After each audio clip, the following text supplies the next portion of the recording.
c'est Madame Sans Opinion. Celle qui dit oui, celle qui dit non, celle qui dit oui et non. Aujourd'hui, je vais vous donner mon avis ou pas sur le suicide assisté. Vous savez, cette pratique toujours inaccessible en France, qui fait que les riches vont se faire clamser chez les voisins, en Belgique, au Luxembourg ou en Suisse, pendant que les pauvres restent tranquillement à agoniser chez nous. Bon, moi déjà, le suicide, je ne suis pas toujours pour. En réalité, ça dépend pour qui. Si c'est le petit jeune de 15 ans qui se tire une balle parce qu'on l'appelle gros cul à l'école et sur les réseaux, ça fait vraiment chier.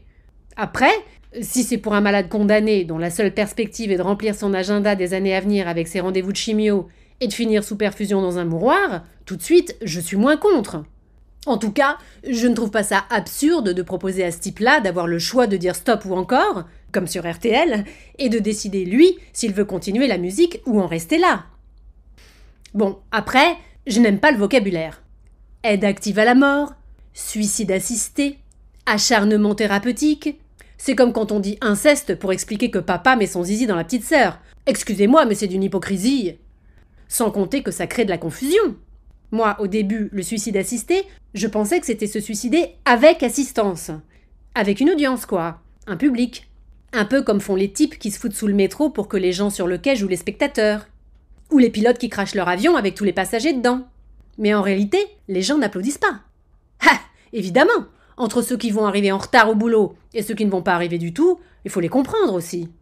Bref, tout ça pour dire, appelons un chat mort, quoi. Mais bon, indépendamment du vocabulaire, le principe me plaît bien quand même. Là où je suis plus mitigée, c'est sur la méthode. Une seringue avec moitié poison, moitié sédatif, c'est un petit peu tristouille, vous ne trouvez pas ? Non, en réalité, plus j'y pense, plus je comprends les types de la RATP et de la Germanwings. Quitte à me donner la mort, je crois que j'aimerais moi aussi me donner en spectacle. Non, c'est vrai.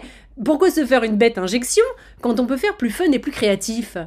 Par exemple, j'aime beaucoup le dernier prototype suisse. Après la capsule Nespresso, ils ont inventé la capsule de la mort. Alors ce n'est pas une capsule qu'on ingère, mais une capsule dans laquelle on entre, et quand on appuie sur un bouton, paf, il y a du café qui sort. Enfin, je veux dire, il y a de l'azote qui sort. Ah bah ça me plairait plus déjà, vous voyez ? Mais pourquoi pas aller plus loin ? Je pourrais, je ne sais pas moi, me faire exploser en feu d'artifice, pour en mettre plein les yeux à mes proches, des paillettes et des boyaux. Il y a bien des sociétés qui proposent ce service pour les cendres des défunts, alors pourquoi pas le faire avant l'étape crémation ? Ou alors, tenter un truc qui marque façon expérience immersive, et me faire suicider par un serial killer. Si vous avez écouté l'épisode que j'ai fait sur ces gens-là, vous savez que je trouve qu'ils sont sous-exploités. Bon bah là, ce serait le partenariat parfait. Je pourrais faire comme ce cannibale allemand qui avait cherché un type prêt à se faire manger par le biais des journaux, et qu'il l'avait trouvé d'ailleurs. Je pourrais passer une petite annonce. Femme, 47 ans, bien sous tout rapport, cherche serial killer pour échapper au suicide assisté et mettre fin à ses jours de façon originale. Et mémorable. Ah là là, bah c'est malin. Maintenant je ne sais plus quoi penser du suicide assisté. Oh là là, est-ce que c'est agaçant ? Bon bah, pour me calmer les nerfs, je vais aller préparer ma petite annonce. On ne sait jamais.